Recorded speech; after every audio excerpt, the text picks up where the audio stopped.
আওয়ামী লীগ ৭১ দিয়া ফ্যাসিবাদের বৈধতা উৎপাদন করছে, বিএনপি ৭১ দিয়া জামাতকে মারতে চায়। দুই পক্ষই ৭১কে একটা পলিটিক্যাল ইনস্ট্রুমেন্ট বানাইছে ভোটে জেতার জন্য, তার রাজনৈতিক লক্ষ্য হাসিল করার জন্য। আর বিএনপি বলে একটা দল ধর্ম নিয়ে রাজনীতি করে, আর তোরা যে মুক্তিযুদ্ধ নিয়ে রাজনীতি করতেছিস, তা আবার ভোটে জেতার জন্য। 2024-কে দাঁড় করাবে 1971-এর লিগ্যাসি বা উত্তরাধিকারের উপরে। ভেনিজুয়েলার প্রেসিডেন্টের মতো করে ভারতের প্রধানমন্ত্রী নরেন্দ্র মোদীকে আমেরিকা তুলে নিয়ে যাবে এমন একটি সংবাদ আজকে ভারতের কিছু মিডিয়া প্রকাশ করেছে। সেখান থেকে বাংলাদেশের মিডিয়াতেও নিউজটা এসেছে। যদি সত্যি নরেন্দ্র মোদীকে এইভাবে তুলে নিয়ে যা, ওসমান হাদি হত্যাটা একটি রাষ্ট্রীয় পরিকল্পনা, কারণ ওই খুনিকে বের করে আনাই হয়েছিল এমন একটি ঘটনা ঘটানোর জন্য, এবং তাকে সেই নিরাপত্তা এবং নিশ্চিত করা হয়েছিল যে তাকে পূর্ণ সহযোগিতার মাধ্যমে নিরাপদে দেশ থেকে বের করে দেওয়া হবে। ভারত আর কোনো স্বাভাবিক কোনো দেশের কাতারে পড়ে না। আমরা কোনোভাবে ভারতের এই ধরনের হুমকি, ওই হুমকি, আলু দিব না, পেঁয়াজ দিব না, আরে বাবা মাগনা আনি তোমাদের কাছ থেকে। বরং আমরা যে ইলিশ দেই, আমরা যে এই যে চিকিৎসা নামে মিলিয়ন মিলিয়ন ডলার প্রতি বছর দিয়ে আসি, এগুলি দিয়ে তোমরা ভালো থাকো। ভারতের দুঃসাহস অনেক বেড়ে গেছে, অনেক বেড়ে গেছে।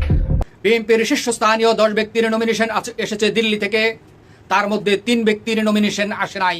তারা হচ্ছেন 1 নম্বরে রুহুল কবির রিজভী, 2 নম্বরে শামসুজ্জামান দুদু, 3 নম্বরে রুমিন ফারহানা। এই 3 ব্যক্তির নমিনেশন কেন আসে নাই জানেন? আমরা বাণিজ্য নিয়ে বলছি, বালু ব্যবসা নিয়ে বলছি, মাটি ভরাট নিয়ে বলছি, মানুষের দোকান দখল, ব্যবসা দখল নিয়ে বলছি। আমারে বলা হচ্ছে এরকম করলে তো চলবে না, আপনার বিরুদ্ধে ব্যবস্থা হবে। এই যে দেখেন না ব্যবস্থা হইলো। 17 বছর যেই দলের পক্ষে কথা বলছি, সেই দল এখন ভাড়াটিয়া আনে নির্বাচন করার জন্য। বর্তমান সময়ের সেরা কথা শুনুন। একজন খাওয়াইয়া গেছিল 10 টাকা দামের চাউলের ভাত। সেই চাউলের ভাত এখনো হজম হয় নাই, পেটের মধ্যে পুটুর পাটুর করে। এখন আইছে ফ্যামিলি কার্ড, মাসে বলে 20,000 টাকা দিবে। এত সুখ সইবে কি আমাদের কপালে? জানি না লোকে যা বলে সত্যি কিনা।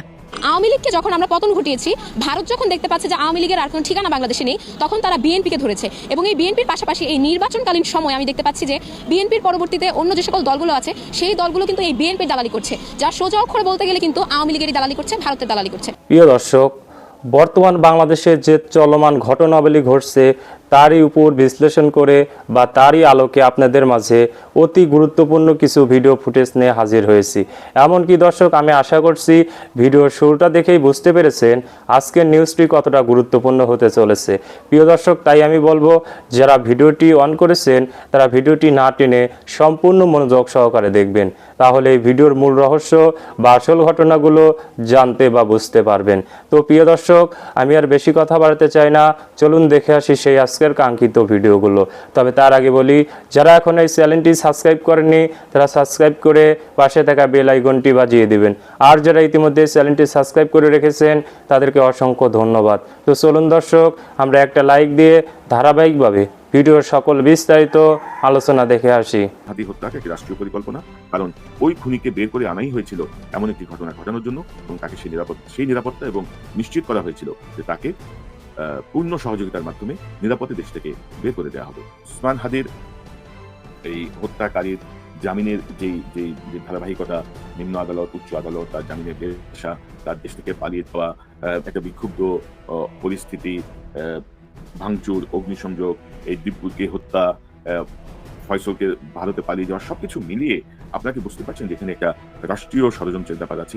এই রাষ্ট্রীয় ষড়যন্ত্রের সাথে আমাদের স্বরাষ্ট্র মন্ত্রণালয় যুক্ত, আমাদের আইন মন্ত্রণালয় যুক্ত, আমাদের গোয়েন্দা সংস্থা যুক্ত, আমাদের পুলিশের একটা অর্থাৎ স্বরাষ্ট্র মন্ত্রণালয়ের মধ্যে এগুলো সব চলে আসে, বিজিবি যুক্ত এবং সেনাবাহিনীও যুক্ত। কারণ এমন একটি ঘটনা ঘটার পরে যেই পদক্ষেপগুলো নেওয়া দরকার ছিল তারা আসলে কার্যত কেউ কোনো পদক্ষেপ নেন নাই।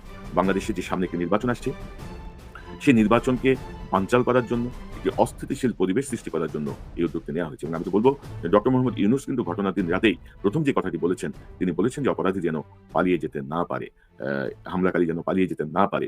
ডক্টর ইউনূসের এই আদেশ যদি এরা না মানেন তাহলে কার কি করার আছে? ডক্টর ইউনূস কি করতে পারেন? আমাদের যে স্বরাষ্ট্র উপদেষ্টা, সে তো লেফটেন্যান্ট জেনারেল, তার মানে একটু বোধ বুদ্ধির কোন পর্যায়ে যে পৌঁছেছে আপনারা দেখেন। যে আসিফ নজরুলরা কি বিচার বিভাগে কি সংস্কার করছে, কিভাবে জামিন হয়, কিভাবে ছাড়া পায়, মানে এসব কাব্য করে লাভ আছে আসিফ নজরুল যে আপনি বসে বসে কলাম লিখবেন, এখন আইন মন্ত্রণালয়ের দায়িত্ব নিয়ে বসে বসে কলাম লিখবেন, প্রবাসী মন্ত্রণালয়ের দায়িত্ব নিয়ে বলবেন যে দালালরা প্রবাসীদের খুব সর্বনাশ করে দিচ্ছে। তো আপনি কি শিখতেছেন বসে বসে? আপনার কাজটা কি? আপনার কাজ থেকে নিয়ন্ত্রণ করা। আপনি না পারলে বিদায় হন, না পারলে কারোর জন্যই কোনো কিছু থেমে থাকে না, কারোর জন্যই কোনো কিছুই অর্থাৎ অ্যাবসলিউট না এই পৃথিবীতে। আমি আজকে আছি কালকে থাকবো না, আপনি আজকে আছেন কালকে থাকবেন না, পৃথিবী থেমে থাকবে না, পৃথিবীর মতো চলবে। হাসিনার এত দুর্দান্ত প্রতাপে শাসন করছে, পালিয়ে গেছে না? টিকে থাকতে পারছে, সে আর ফিরে আসতে পারবে মনে তো হয় না। তো সবকিছু মিলিয়ে এই যে একটি রাষ্ট্রীয় পরিকল্পনা, এই পরিকল্পনার মুখোশ উন্মোচন করবে কে?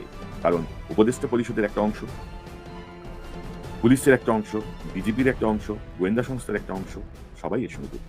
এবং আপনারা জানেন যে হাদির মৃত্যুর সংবাদ, আমরা সবাই মানসিকভাবে প্রস্তুত ছিলাম, কিন্তু হাদির মৃত্যুর সংবাদ আসার পরবর্তী কি প্রতিক্রিয়া হতে পারে, পুলিশের স্পেশাল ব্রাঞ্চ কিন্তু এমন একটা রিপোর্ট এই ডিক্লারেশনের কমপক্ষে 3 দিন আগে প্রধান উপদেষ্টা, স্বরাষ্ট্র মন্ত্রণালয়ের সব জায়গায় পৌঁছে দিয়েছে বলে আমি বিশ্বস্ত সূত্রে নিশ্চিত হয়েছি। এবং তারা বলেছে যে এই জায়গাগুলোয় আমাদেরকে স্পেশাল প্রোটেকশনের ব্যবস্থা করতে হবে। তারপরে কেন করা হয় নাই?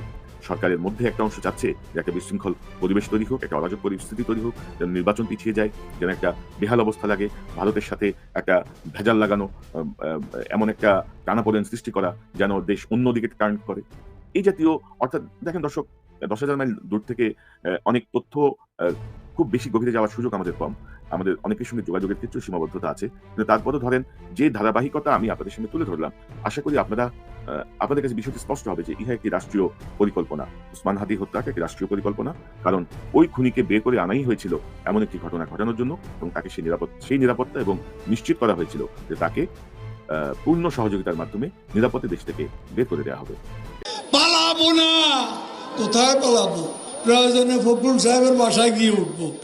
কানের কাছে কথাগুলো নিশ্চয়ই এখনো বাজে। মনে আছে সেই দম্ভ? বিএনপির মহাসচিব মির্জা ফখরুল ইসলাম আলমগীরকে উদ্দেশ্য করে কথাগুলো যিনি বলেছিলেন তিনি আওয়ামী লীগের সাধারণ সম্পাদক এবং সাবেক সড়ক পরিবহন ও সেতু মন্ত্রী ওবায়দুল কাদের। একসময় যাকে মানুষ ভালোবেসে বা ঘৃণায় কাউয়া কাদের বলেও ডাকত। অথচ ভাগ্যের কি নির্মম পরিহাস, 5 আগস্টের পর গণ অভ্যুত্থানের তোড়ে সেই পালাবোনা বলা মানুষটি সবার আগে দেশ ছেড়েছেন। আর এখন তার সময় কাটছে ভারতের কলকাতার কোনো এক গোপন আস্তানায়। এক সময়ের দুর্দণ্ড প্রতাপশালী এই নেতা আজ ধুঁকছেন জীবন মৃত্যুর সন্ধিক্ষণে। আজকের ভিডিওতে আমরা জানব ওবায়দুল কাদেরের বর্তমান শারীরিক অবস্থার গোপন খবর, জানব তার পতনের নৈপথ্যের কাহিনী এবং সড়ক ও জনপথ বিভাগে তার হাজার হাজার কোটি টাকার দুর্নীতির ভয়ঙ্কর সব খতিয়ান। কিভাবে পাপের শাস্তি দুনিয়াতেই পাচ্ছেন এই নেতা, জানতে হলে ভিডিওটি শেষ পর্যন্ত দেখুন। 5 আগস্ট শেখ হাসিনা পদত্যাগ করে দেশ ছাড়ার পর থেকেই ওবায়দুল কাদেরের খোঁজ পাওয়া যাচ্ছিল না।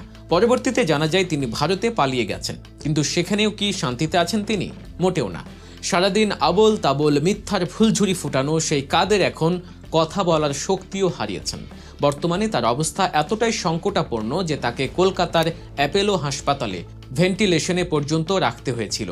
খবর পাওয়া গেছে গত শুক্রবার হঠাৎ করেই তার শারীরিক অবস্থার মারাত্মক অবনতি ঘটে। প্রায় সংজ্ঞাহীন অবস্থায় তাকে হাসপাতালে নেওয়া হয়, কিন্তু সেখানেও ভয় তাকে ছাড়েনি। হাসপাতাল কর্তৃপক্ষ জানায় তার নিরাপত্তার কথা চিন্তা করে পরিবারের সিদ্ধান্তে তাকে হাসপাতাল থেকে সরিয়ে নেওয়া হয়েছে। কোথায় নেওয়া হয়েছে? হাসপাতালের রাজারহাট নিউ টাউনের কাছে একটি গোপন ভাড়া বাড়িতে। সেখানেই এখন চলছে তার চিকিৎসা। ডাক্তার, লাইফ সাপোর্ট আর অক্সিজেনের সিলিন্ডারে ঘেরা তার বর্তমান জীবন। যে মানুষটি একসময় হুঙ্কার দিয়ে রাজপথ কাঁপাতেন, আজ তিনি নিজের ছায়াকেও ভয় পাচ্ছেন। ভয়ে হাসপাতালে পর্যন্ত থাকতে পারছেন না, পালিয়ে বেড়াচ্ছেন এক বাসা থেকে আরেক বাসায়। সাধারণত কোনো মানুষ অসুস্থ হলে দেশবাসী তার জন্য দোয়া করে। আমরা দেখেছি খালেদা জিয়ার অসুস্থতায় মানুষ ব্যথিত হয়েছে, কিন্তু ওবায়দুল কাদেরের ক্ষেত্রে চিত্রটি সম্পূর্ণ ভিন্ন। তার অসুস্থতার খবরে সামাজিক যোগাযোগ মাধ্যম জুড়ে আনন্দের বন্যা বয়ে যাচ্ছে। কেউ তো তার মৃত্যুর খবরের অপেক্ষায় অধীর আগ্রহে দিন গুনছেন, এমনকি অগ্রিম মিষ্টির বায়নাও দিয়েছেন অনেকে। কেন এত ঘৃণা?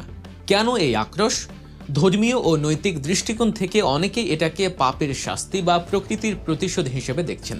মানুষ মনে করছে ওবায়দুল কাদের তার কর্মফল দুনিয়াতেই ভোগ করছেন। দর্শক, ওবায়দুল কাদেরের হাজার কোটি টাকার দুর্নীতির বিস্তারিত হিসেবে যাওয়ার আগে ছোট্ট একটি অনুরোধ।